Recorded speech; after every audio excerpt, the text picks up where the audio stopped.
हम लोगों ने स्टार्ट किया था polar plot and we have covered how we can draw polar plot for a particular given type of question, फिर चाहे वो टाइप 0 है या टाइप 1 है, क्योंकि क्वेश्चन दोनों कैटेगरी से आ जाते हैं. It has given that you have to draw the polar plot of type 1 system और it can be straightforward given like GS is equal to 10 upon s s + 1 s + 2. इसके लिए आप polar plot को draw कीजिए. तो polar plot draw करना सीख चुके हैं. नाउ फ्रॉम दिस लेक्चर हम लोग बात करेंगे कि स्टेबिलिटी यूजिंग पोलर प्लॉट, यानी पोलर प्लॉट ड्रॉ करने के बाद हम स्टेबिलिटी को कैसे डिटरमाइन करते हैं. और स्टेबिलिटी के रेफरेंस में आपको यहां पे नई टर्म देखने वाले हो, सुनने वाले हो, that is called gain margin and phase margin. ये डिफरेंट टर्म्स हैं जो हम स्टेबिलिटी से रिलेटेड देखेंगे. So what are these terms, चलिए डिस्कस करते हैं वाले lecture, that is stability using polar plot. So, polar plot of different system last lecture में ऑलरेडी देख चुके हैं. these are the different examples जो हमने पुट अप किए थे और डिफरेंट पोलर प्लॉट हमने जो बनाए थे वो यहां पे आपके सामने मेंशन है. जो लास्ट हम लोगों ने किया था, this is the last question जिसमें मैंने आपको स्पेशली एम्फेसिस दिया था. हमने कुछ अदर कैलकुलेशन भी करी थी कि जब स्पेशली पोलर प्लॉट इस -180 एक्सिस को क्रॉस करता है then I have to calculate this cross point, क्योंकि यही क्रॉस पॉइंट स्टेबिलिटी कैलकुलेशन में मुझे बताता है कि either the system is stable और अनस्टेबल. राइट, तो हमने कैलकुलेशन करी थी कि हमने फेज को -180 रख के पहले यहां पे फ्रीक्वेंसी कैलकुलेट करी. तो ये फ्रीक्वेंसी मिल गई. इस फ्रीक्वेंसी को हमने मैग्नीट्यूड कैलकुलेट किया. This is -1/2. मैंने आपको बताया था ये मैग्नीट्यूड कैलकुलेशन में हाफ ही आएगा, पॉजिटिव आएगा. बट जब मैं इसे इस पॉइंट पर रिप्रेजेंट कर रहा हूं because it's a negative real axis, तो यहां पे मैग्नीट्यूड की वैल्यू रिप्रेजेंट करूंगा -1/2. राइट, तो यही जो वैल्यू है, यही वैल्यू स्टेबिलिटी को डिटरमाइन करने में कैसे यूज होती है. अब ये जो मैग्नीट्यूड कैलकुलेट किया है for stable system, this value must be less than -1. यानी कि जो हमने -1/2 कैलकुलेट किया, this value must be less than -1. और यू कैन से अगर माइनस के रेफरेंस से बात करें तो this value must be greater than -1. अगर माइनस 1 के रेफरेंस में बात करूं, बट यहां पे -1 वाला जो पॉइंट है अगर मैं पॉजिटिव के सेंस में बोलूंगा तो this magnitude must be less than 1. तो ये जो मैग्नीट्यूड आपने कैलकुलेट किया ये वैल्यू 1 से कम होनी चाहिए. राइट, तो जैसे कि अगर मैं इसी ग्राफ की बात करूं तो ये ग्राफ, क्योंकि यहां पे वैल्यू जो है हमारा -1/2 आ रहा है, दैट इज -1 क्या होगा, -1 इस पोलर प्लॉट से आउटसाइड होगा. तो this type of polar plot says the system is stable. But वहीं पे अगर आप कहें कि आपका जो डायग्राम होता है वो सपोज आपने ऐसे बनाया और ये डायग्राम आपका -1 यहां अंदर कवर अप कर लेता है. सपोज क्रॉस पॉइंट कितना आया, सपोज -6 और व्हाटएवर इससे भी ज्यादा है, व्हाटएवर -infinity कुछ भी आप ले सकते हैं. But in this case this -1 is covered inside the polar plot, then it is called unstable system. Right, और अगर आपकी कंडीशन ऐसी बनती है कि आपका पोलर प्लॉट जिस पॉइंट से क्रॉस हो रहा है इस पॉइंट पे मैग्नीट्यूड एक्जेक्टली क्या हो जाए, exactly this is equal to -1 यानी magnitude is equal to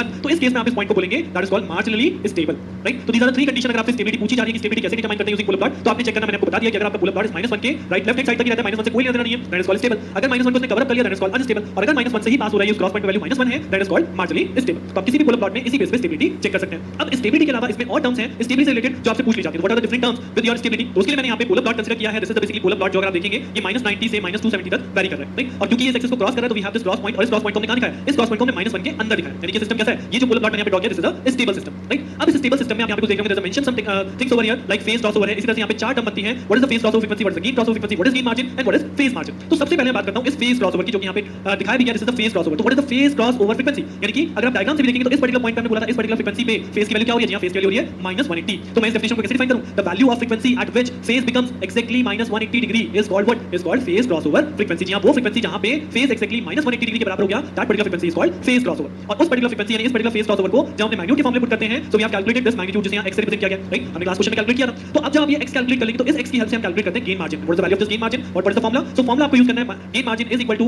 20 log 1 upon mod of g j omega p. That is what is omega p, omega p is phase crossover frequency. और यहां लग रहा है mod of g j omega at एक तरह से omega equals to omega peak, यानी कि वो मैग्नीट्यूड जो हमने फेज क्रॉसओवर फ्रीक्वेंसी पे कैलकुलेट किया है उसके रेसिप्रोकल के इक्वल आपका बोला था, that is called gain margin. It is the reciprocal of the magnitude at phase crossover frequency. So this is simply 1 upon under root of g j omega p. और अगर इस डायग्राम के reference में बात करूं तो यहां हमने इस मैग्नीट्यूड को कितना दिखाया x, तो what is the gain margin, gain margin in short gm become 1 upon x. Right, reciprocal of this magnitude. But इस गेन मार्जिन को हम डेसिमल में रिप्रेजेंट करते हैं, तो way of to represent in decimal that is 20 log of this value. So 20 log इस value को आप कन्वर्ट करेंगे, वैल्यू को कैलकुलेट करेंगे, then you will get gain margin in decimal. Right, अब यहां पे मैं आपको एक और चीज बता दूं, गेन मार्जिन की हेल्प से भी हम लोग स्टेबिलिटी को डिफाइन कर लेते हैं. कैसे डिफाइन करते हैं, अगर यहां पे आप कंसीडर करो कि हमने जो क्वेश्चन किया था वो वैल्यू -1 से कम थी. राइट, इस x की वैल्यू क्या है, x की वैल्यू लेस देन 1 है.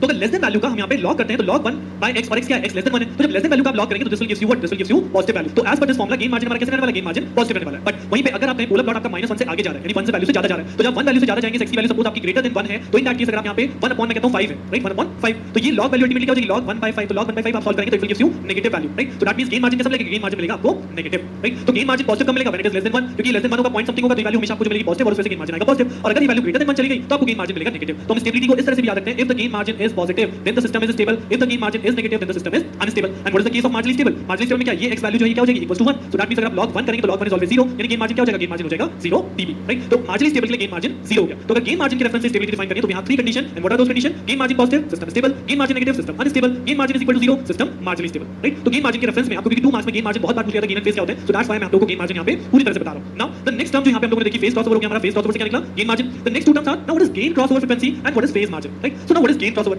सो गेन क्रॉसओवर वो फ्रीक्वेंसी है जहां पे मैग्नीट्यूड 1 हो जाता है. जी हां, अगर आप मैग्नीट्यूड को 1 पुट करके ओमेगा कैलकुलेट करें then we will get gain crossover frequency. और अगर यहां पोलर प्लॉट में बात करो तो पोलर प्लॉट जो यहां पे मैग्नीट्यूड में स्टार्ट करते हैं वो इनफाइनाइट से चलता है. तो इनफाइनाइट से डिक्रीज होते होते कहां पहुंचेगा, ये पहुंचेगा 0 पे. तो कहीं ना कहीं मैग्नीट्यूड क्या होगा, कहीं ना कहीं मैग्नीट्यूड 1 होगा. तो उस पर्टिकुलर मैग्नीट्यूड की वैल्यू को बुलाते हैं गेन क्रॉसओवर फ्रीक्वेंसी. अब यहां पे कैसे शो की गई इस वैल्यू को, यहां पे वैल्यू शो करने के लिए यहां पे एक -1 पे आपने एक सर्कल को ड्रॉ किया है ऑफ यूनिट रेडियस. ये सर्कल आपके पोलर प्लॉट को जिस पॉइंट पे कट कर रहा है, suppose is the polar plot और यहां कट कर रहा है, तो that cut point is called gain crossover frequency. इस पॉइंट पे जो फ्रीक्वेंसी है उसी को हमने बोला है गेन क्रॉसओवर. राइट, अब इस पॉइंट से हम मेजर करते हैं फेज मार्जिन. राइट, तो फेज मार्जिन का क्या फॉर्मूला है, अब इस पॉइंट से हम यहां से लेके यहां तक का एंगल मेजर कर सकते हैं ना. Angle is phi, right? So ये बचा हुआ एंगल क्या हो जाएगा? phi m. तो this particular phi m is called phase margin, and this phase margin is written as 180 degree plus phi, right? This phase margin is given as phi m is equal to 180 degree plus phi. This is the formula you will calculate the value of phase margin, right? तो चलिए मैं यहाँ पे एक example के तौर पे आपको बताता हूँ कि सपोज आपका जो हमने phase margin कंसीडर करना है कैसे किया है. सपोज ये आपका पुल अप प्लॉट है, यहाँ पे आपका -1 सपोज बाहर है. फॉर एग्जांपल जैसा कि हमने यहाँ पे देखा, तो जब ये -1 बाहर है और आप इसे यूनिट रेडियस सर्कल कंसीडर करेंगे, तो it will cut over here. और ये हमारा क्योंकि फ्री एंड है, तो इसलिए मैं इस पॉइंट को डिटरमाइन नहीं कर सकता. किसी का पॉइंट यहाँ पे हो सकता है, किसी का पॉइंट कहीं और हो सकता है, बट होगा कहाँ? होगा इसी क्वाड्रेंट के अंदर. ये तो श्योर है. अगर आप इसे यहाँ से बना रहे हैं, चाहे यहाँ से बना रहे हैं, चाहे यहाँ से बना रहे हैं, आप कहीं से भी बना रहे हो, बट आप इसी क्वाड्रेंट के अंदर इस क्रॉस पॉइंट को लाएंगे अगर आपका पुल अप प्लॉट -1 के अंदर है तो, राइट? तो इसका मतलब है ये जो एंगल यहाँ से मेजर होगा, this angle is what? This angle is negative, क्योंकि हम क्लॉकवाइज में से कर रहे हैं. वी आर मेकिंग क्लॉकवाइज ना, तो ये फाई का एंगल क्या होगा? फाई का एंगल नेगेटिव होगा. लेकिन हमें फेज मार्जिन चाहिए. Phase margin was what? Phase margin is this particular angle, this is called phase margin. तो इसमें यहाँ पे फॉर्मूला क्या है? 180 डिग्री में अगर आपने इस नेगेटिव वैल्यू जो भी यहाँ से फाई की नेगेटिव वैल्यू है, सपोज नेगेटिव वैल्यू है माइनस ऑफ 3, तो अगर मैंने इसे ऐड करके what will get? I get 80 degree in positive. तो फेज मार्जिन कैसा आएगा? पॉजिटिव. बट वहीं पे कंसीडर कीजिए आपका केस है जहाँ पे अनस्टेबल कंडीशन है. अनस्टेबल का मतलब सपोज आप इस केस को ऐसे कंसीडर करते हैं, आपका पुल अप प्लॉट यहाँ है and this is the -1 point. तो जब भी आप इस पे एक सर्कल ड्रॉ करेंगे तो ये कहाँ कट कर रहा है? ये इस पॉइंट पे कट कर रहा है, राइट? तो यानी कि क्वाड्रेंट चेंज हो गया ना. अब अगर इस पॉइंट पे कट कर रहा है तो इस पॉइंट को अगर मैं अपने ओरिजिन से मिलाऊं और यहाँ से इसका एंगल मेजर करना शुरू करूं, तो that is what? That is something greater than 180 degree, right? -180 से भी ज्यादा, क्योंकि नेगेटिव में मेजर होगा ना. तो ये अप्रॉक्सिमेटली सपोज आपने बोला 260 डिग्री आपका एंगल है, अप्रॉक्सिमेटली -260.